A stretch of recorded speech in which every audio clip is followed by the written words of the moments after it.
બેલીઝના સમુદ્રમાં કેરેબિયનના સ્ફટિક જેવા સ્વચ્છ પાણી વચ્ચે એક વિશાળ ગોળ ભૂરો છિદ્ર છે.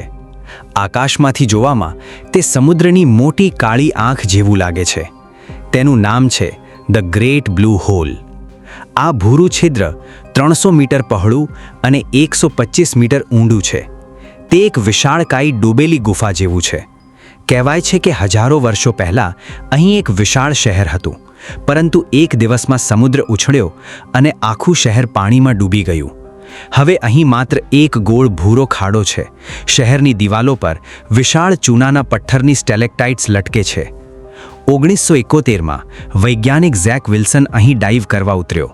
તેણે નીચે એક મોટો દગલો જોયો. તે કોઈ ગુફા નહીં, બલકે ટાઈમ ટનલ હતી. થોડી ઊંડાઈએ જઈને તેને પોતાનું બાળપણનો પડઘો સંભળાયો. તેણે તાત્કાલિક પાછા ફરવાનો નિર્ણય કર્યો. પાછો આવીને તેણે કહ્યું, કાળ નીચે છે, એને જગાડશો નહીં. ત્યારથી અનેક ડાઇવર્સ અહીં ઉતર્યા, પરંતુ કેટલાક તો પાછા નથી આવ્યા. કહેવાય છે કે તે ગોળ છિદ્ર માત્ર પાણીનો ખાડો નથી, તે એક દરવાજો છે, બીજા સમય અને બીજા વિશ્વનો.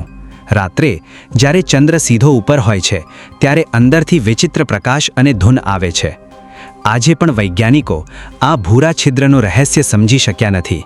તેના ઊંડાણમાં શું છે કોઈ નથી જાણતું, પરંતુ સ્થાનિકોની માન્યતા છે કે ગ્રેટ બ્લુ હોલની અંદર સમયનો સાચો ચહેરો છે, જે જોનારનો ભૂતકાળ અને ભવિષ્ય બંને એક સાથે દેખાય છે.